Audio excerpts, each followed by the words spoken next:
Sabi ni Coach Daki, ibaban daw niya yung mga lason. Kaya lang sabi ni Coach Lembot, may nakalusot. Isa yun, isa ang Hylos. Kasi di ba nagano sila? Ano ba yun? Yung mga mumu, yung mumu. Ano pangalan nun? Gusto ko yung... Basta yung mumu, ano ba yun? Nakalimutan ko na tuloy. Ay, habang- Hanzo! Nag-Hanzo sila kahapon yung mumu. May pagka-ninja din kasi siya, di ba? Yung Oo. pinakal ninja niya. Pero ngayon, para sa side kasi ng Falcon City Burn, yung mention na parang gusto tanggalin na lang din ni Coach Daki yung mga lason. Kasi wala na siya pagkakataon na gawin yan. Kasi before the second phase of the ban, here for game number 3, ayan, kumakaway-kaway din sa atin. Siyempre, sila Pando. Sila Boss Ape. Sila Oh. Boss AVP, no? And Born by again, Rush. nakita natin ang mga players ngayon. Si Tinanggal. Atoy R, parang nagpapainit si Atoy R. ah. Ay, iba. Medyo nakakunot ang noo. Si Coach Nap naman, ina-analyze niya kasi yan, di ba? Mm. Sabi mo nga, dati kong teammate yan si Caltisi. Ganito din yung mag-isip Yan yung eh. meta Ganito nun eh. galaw niyan eh. Oo. Diba? And with the addition of Chuck no stepping up as the Dexter. captain, It's our parang showtime. iba talaga yung nagiging persona ngayon for me ng Smart Omega. Pero with that said, kanina sabi ko open pa yung mga Zushi. Inisip ko, makakalusot kaya to? Magagamit kaya to ng Smart Omega if ever? Kasi naniniwala akong gold talaga yung Harit eh. Parang ang hirap din kumbaga kung may curveball ka, hindi Harit Oo. ang ipaprayo mo. Ayan, shoutout po. Shoutout Kila Doc Ribo. kila Doc Ribs, of course, sa Smart Omega. At sa mga bagong kabarangay na nandito ngayon nakasuporta. And Falcons AP Bren. Talagang tutok na tutok sila eh. Ano nga ba Kahit yung si mga Flop eh, basic oh. naman? Find a way. Ayan, tira mo. Even when all is Nagsasuggest siya, sabi forlorn. niya, parang pwede rin natin, coach, natanggalan ng hero dito si Ukir. Yung mga Vexana. Kasi doon tayo medyo nadali nung game 1. Oo nga, Na-realize din nila yan. Sabi ni Coach Trev, pwede. Sige, tagalin natin yan. Pwede, pwede. Total, ano naman first pick naman tayo sa second phase at saka last pick tayo. So, tayo ang ka-counter. Tayo ang gagawa ng paraan. Parang for them, parang medyo pino-force sila. On the other hand, yung Aurora para dito sa Smart Omega if ever man. Pero kasi, ngayon na for Smart Omega, medyo malalim din naman ang hero pool dito ni Ukir. At ngayon, sa pagtanggal naman nila ng isang Claude, naniniwala sila na baka kasi biglang maging jungle tong Roger na to for Falcons AP Bren. Oo nga, no? For me, maganda na itong Nathan. Kasi nga, kung titignan mo itong lineup na to, yung DPS na magical damage, additional kasi ang isang, ang isang Nathan. And against sa Harit, pwede nga naman pumalag. Terisla. 10 years. Kinuha nila. Wait. Flex pa tong Ruby, I mean, naniniwala ako na pwede pa tong ilagay sa gold lane. Pwede bang ilagay yung Roger sa gold lane at i-roam itong Ruby at kumuha sila ng panibagong jungle kung naisip nila. If ever lang, no, for Falcons. Grabe yung mind games dito nila Coach Daki at Coach Trevor sa atin eh. Kahit Diba? tayo, nacha-challenge tayo eh. Oo nga Kasi kung tayo nacha-challenge, of course, ina-accept naman yan nila Coach Snap and Lembot yung ganong klase ng mga mind games sa isa't isa. Oo, sila rin naman gumagalaw din naman sila ng Oo. ganun kasi itong Hylos pwede pa ilagay sa XP yan Ngayon, 4th and 5th pick. May ganon eh. May Wala pa ganon. silang mid lane. Pwede ata ang Valentina. What's beneath these Ay. bandages? Kufra! Naku! Ay, Chuck ayan. Mambang Chuck Mamba talaga to! Eto na, the return of the Chuck Mamba. Kufra pick from Chuck New. And syempre ay isang Lilia para naman sa Smart Omega ngayon. Ano ang magiging sagot? Mako-confirm na nga ba kung ano ang position ng Ruby na ito? O kukuha sila ng jungle. Tingnan natin kung tama bang yung nababasa. Gold lane Ruby ba to? Okay. So, Okay, go ahead. so Gold lane Ruby nga. Gold lane Ruby. Gold Ruby, tapos Jungle Roger. Wow. So, para malinaw lang para malinaw. At ibibigay pa rin na kay Flap yung isang Terisla kasi magaling naman talaga yung mga setup niya. Pagdating sa mga penalty zone. And Owen will still be going for the jaw head. Grabe naman yung... Gusto ko yung na-predict mo na pwede nga pala silang lumiko doon. Pwede talaga. At sobrang annoying kalaharap at kalaban ng isang Ruby. So let's see kung paano sasagutin ito ng Smart Omega.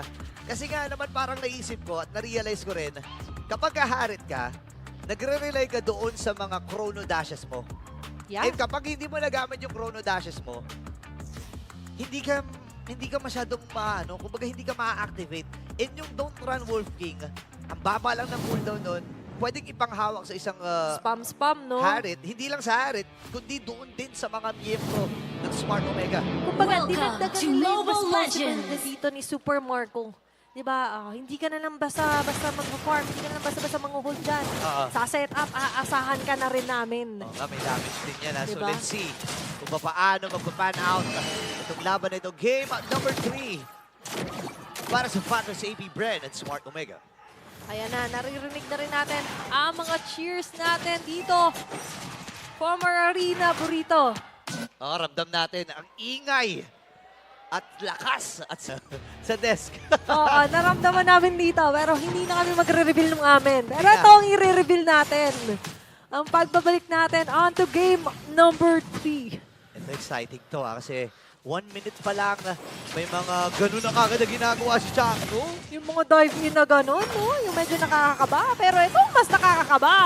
Andorio getting the first blood. Laban kay Super Marco. Yan, nakakakaba talaga yan kasi Jungle ang nakakuha ng first blood. Additional 200 gold para sa kanya. Plus, alam naman natin ang Nolan.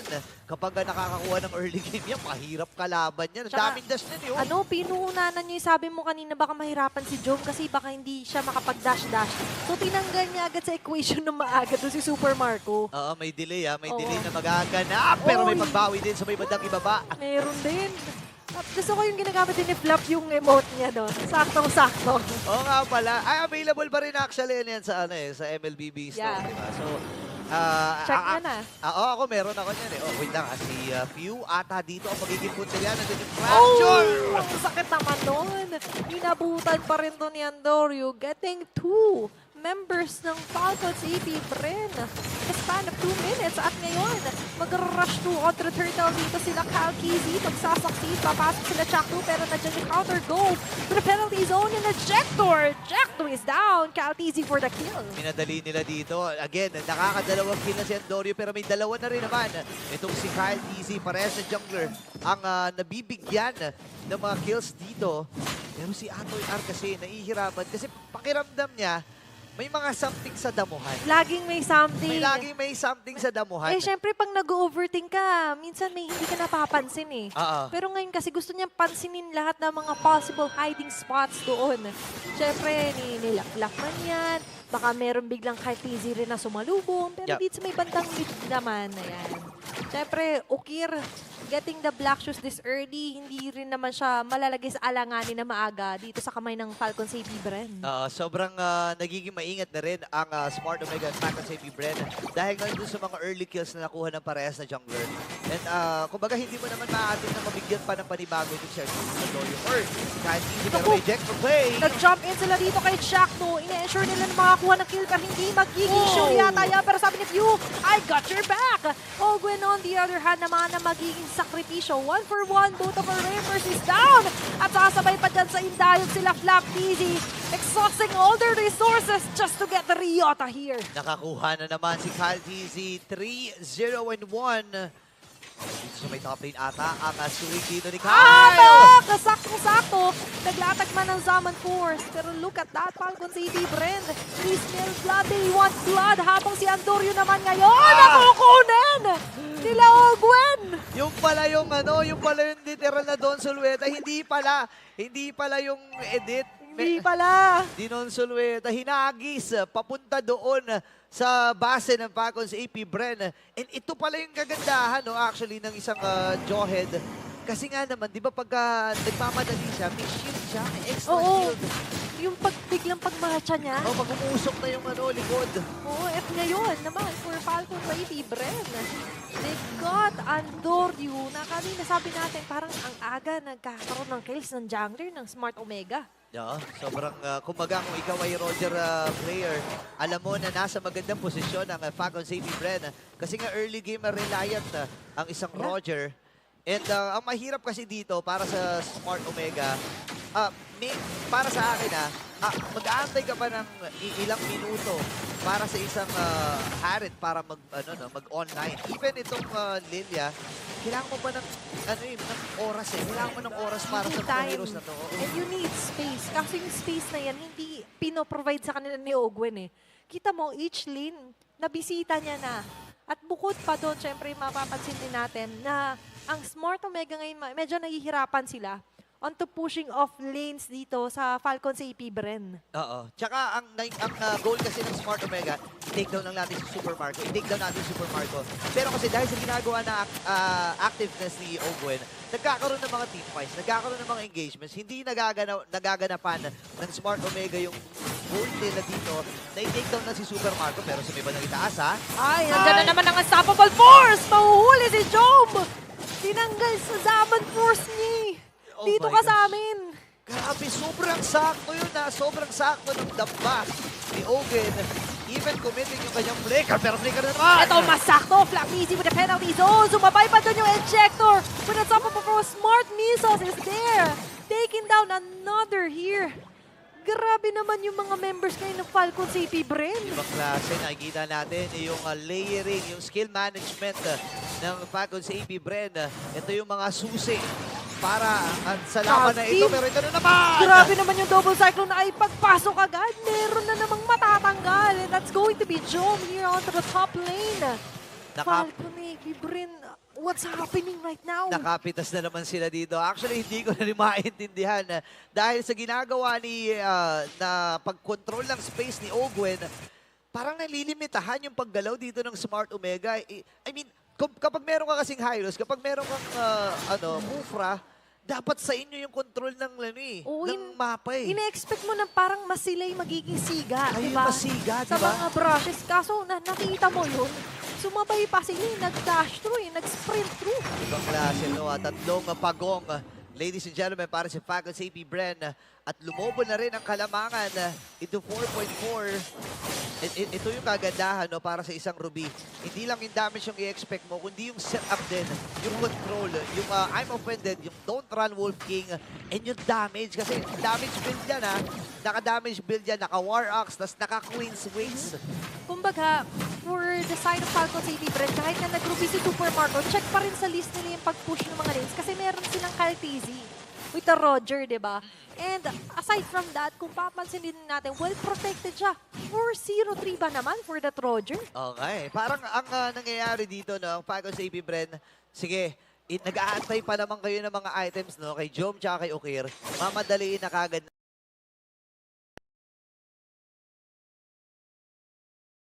namin.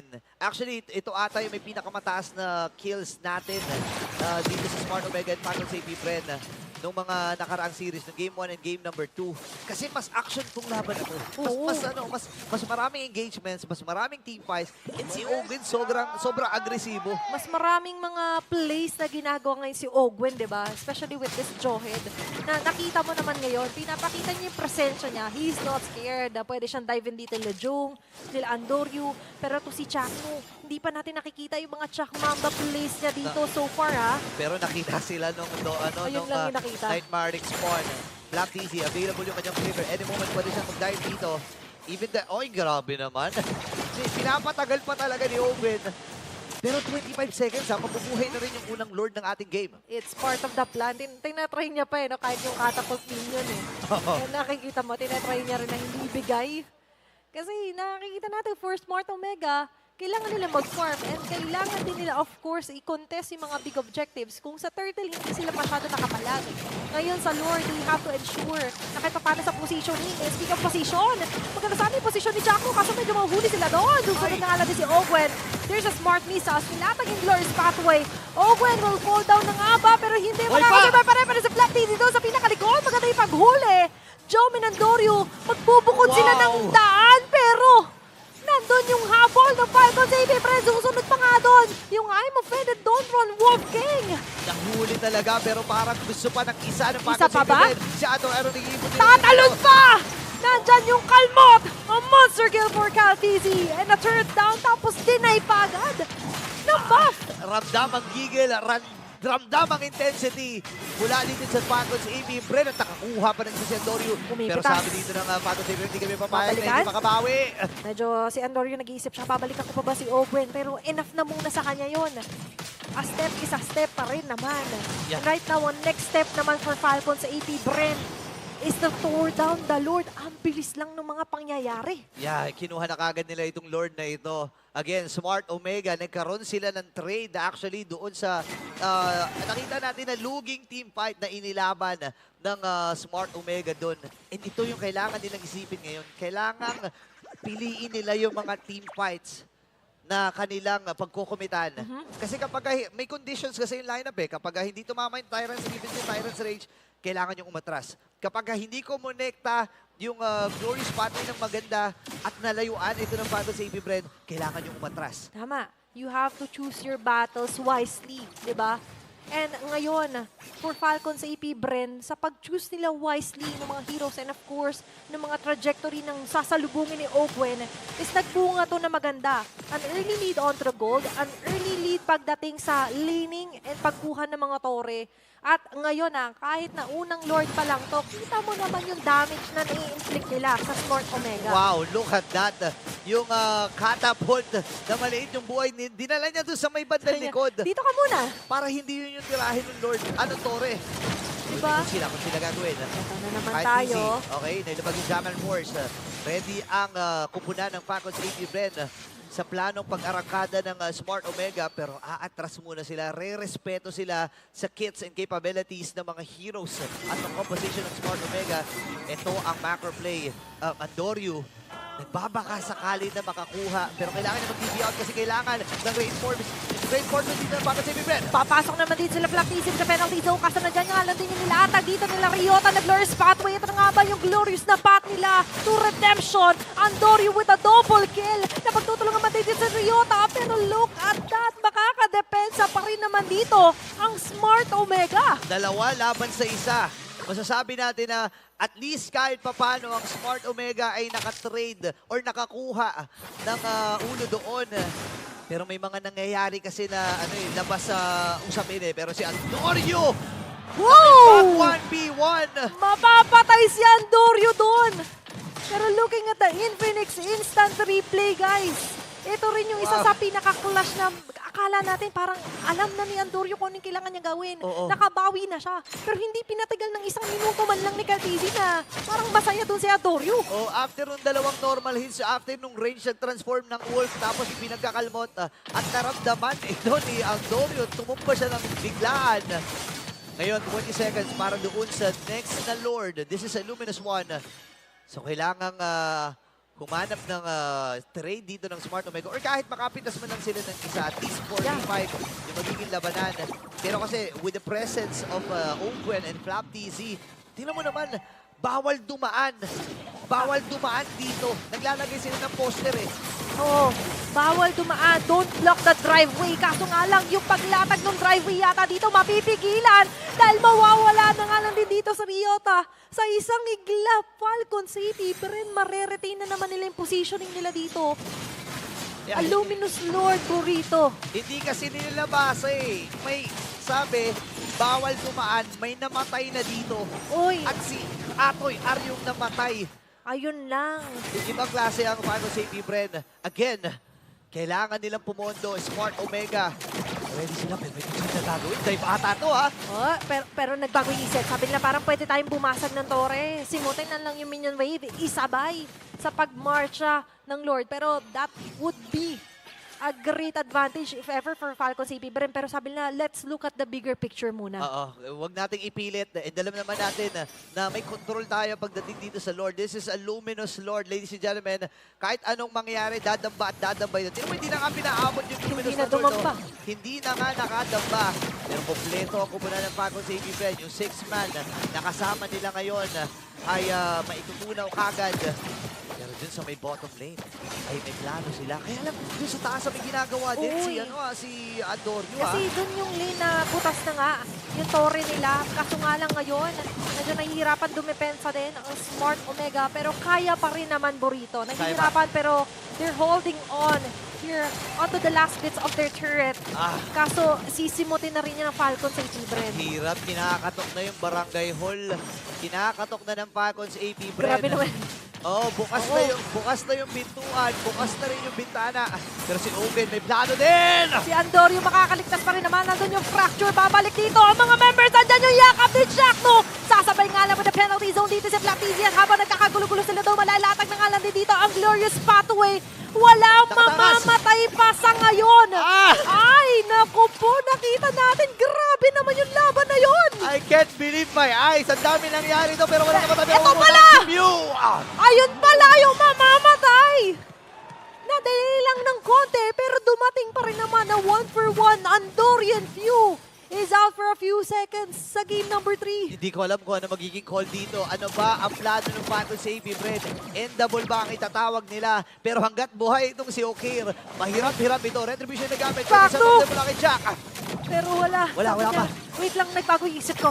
Guys, let's go on. Let's bolt in. At nandito nga natin si Ryota, nilatag yung Glorious Pathway at kasabay na nga nito, pinagtutulong-tulungan lang dito si Super Marco. Nandiyan pa rin naman ang pag-atake Jom! ni Jom with the dashes. Magtatagumpay nga ba sila? Pero tinatry manilimbe sila, pero medyo kinakapos sila sa damage. Speak of Kyle! damage! Si Kyle, nag-uumapaw yung kalmot at damage dito sa Smart Omega. Nako, takbo, Okir, takbo! Hinahabol ka ng tatlo! Ngayon, nandun yung like and pounce and you kill! Will go Grabe! down! Akala mo makakaligtas na si Okir. Pero hindi pa rin pinalagpas. Akala ko, Okir, are you Okir? Pero hindi. I'm not Okir. I'm not Okir. Again, Falcons Woo! AP Bren.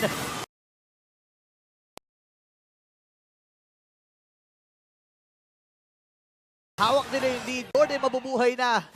At kailangan dumistansya. Uy, sumasama pa si Kyle. Okay.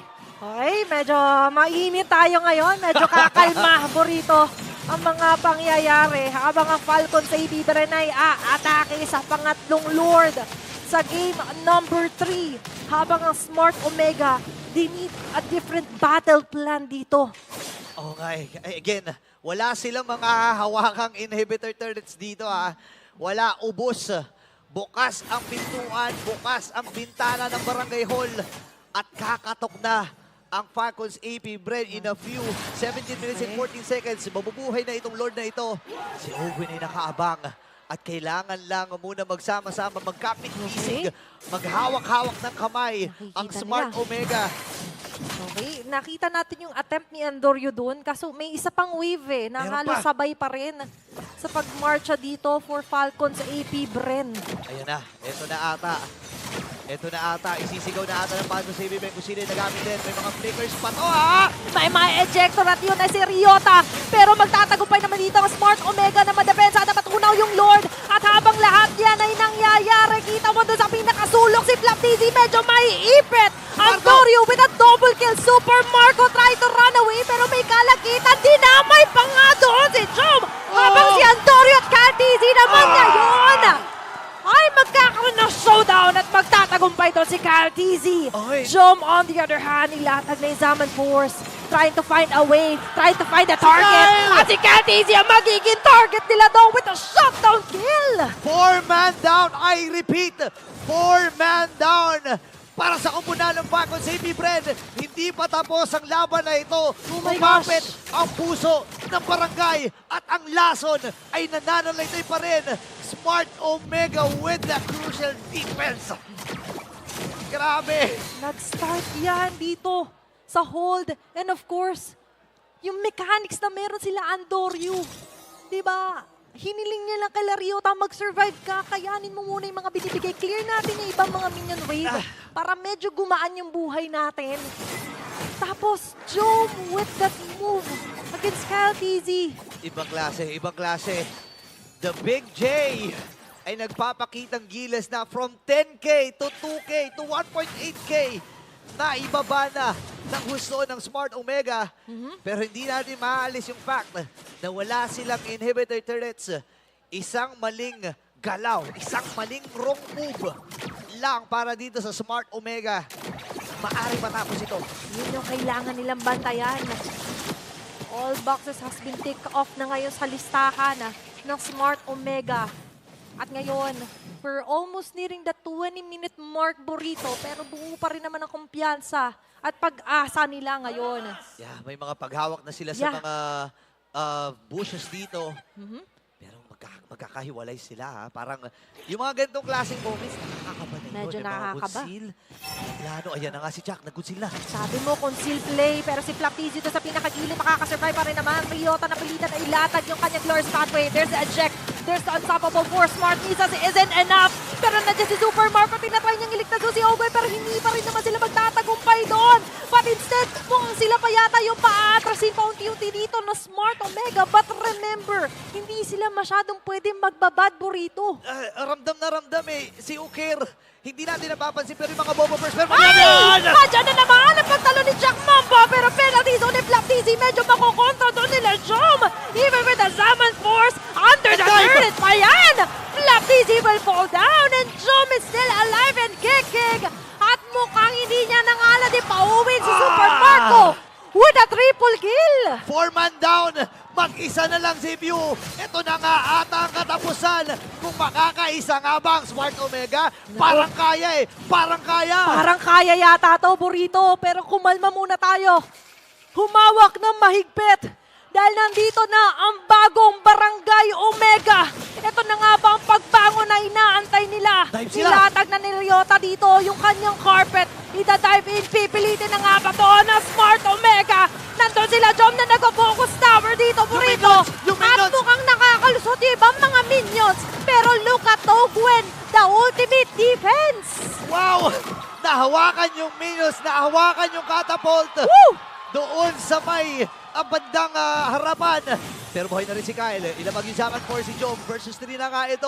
Andito na rin si Flaptizzi. Pasok na naman! At dito na naman sila nag-aabang pero Burrito. Ang Falcons AP pa rin. Sabi nila hindi tayo pwedeng lumalim. Hindi pa tapos, hindi pa Hindi to pa tapos. tapos. Ang puso ng barangay, ang bagong barangay, nagpapakilala na. May mga what if nakapasok sa playoffs sa Omega, what if sila ang lumaban. Pero ang Falcons AP, friend, Okay. ready na rin sila. Minamadali nila itong Lord. Hindi Nako. pa may penalty zone. Wala masyadong tatamaan to si Flaptizzi, but instead siya ang tatamaan dito ng mga damage na magagaling doon kay Joe. Pero sasalubungin ni Andorio doon habang may kapalit naman na kill yan para sa Falcons AP Bren. At ngayon yung Lord marireset pa rin naman, pero papasok na naman dito si Andorio with a fracture. Super Marco! Hindi na nga lang din makakasurvive. Naku, mahaba-haba ang death timer nito. 1 minuto para kay Super Marco. Nasa 22-minute mark na tayo. Wala nang mga tore. Wala na. Wala nang mga tore dito ang Naku. Omega, pero kung pumupusot, kumakapit pa rin. Si Caldidi! Naku po, naipit! Andorio with a kill! Mas lalong nabubuhayan ng pag-asa ang bagong Barangay Omega! Sumasakit na ang ulo ko. Hindi ko na maintindihan, pero may ejector play. Ngayon, ang plano nila si Owen. 1 versus 3 to, ha? Lumalaban dito si Ogwen. Tinatry niyang i-delay. Nandyan naman na din si Pew, pero kita mo naman, for Smart Omega, they know na hindi natin pwedeng basta-basta. Naisugal din yung positioning natin dito sa Lord. Mababa na rin ang death timer. 30 seconds para kay Kyle Dizzy. May oras sila para madaliin itong Lord na Oras ito. pa. Wala yung entry holder. Andito na yung zone from Smart Omega. Ibabato pabalik. Pero si Owen ay nabababaran. 30k Mamadali. para sa buhay ng Lord. Ito na nga ang pata pagpasok ng Pato sa AB Bread. Aabot si Flaptizzi, pero nakaabang pa rin naman tayo dito sa mga play si Jackdo! At nandyan na nga natin ang penalty zone, pero mukhang siya pa ang mapapenalize dito na Smart Omega! Joe with a double kill! 60 seconds. 60 seconds para kay Ogwen at kay Flaptizzi. Mabubuhay na yung Lord at kailangan kumapit ng Bees. Kailangan kumapit ng Falcons AP Bren. Kapit lang. Pero ngayon, sa nangyayaring Infinix Instant Replay, babalik din tayo sa real-time gameplay natin. Si Kyle. Si Kyle Si TC, Kyle. ayaw yata nilang pauwiin. Nandiyan si Ryota, binabantayan siya habang yung Lord nagmamarcha Tapos dito sa may bandang gitna. Burrito, pinipilit ni View ang best niya para madepensa ng delay ito. Laban sa Smart Omega, pero mukhang hindi sila magtatagumpay sa pagkakataon na yon dahil buhay yung Lord, nakaklear ng wave, and Smart Omega will take the win! Ang lason ng barangay ay nananalaysay pa rin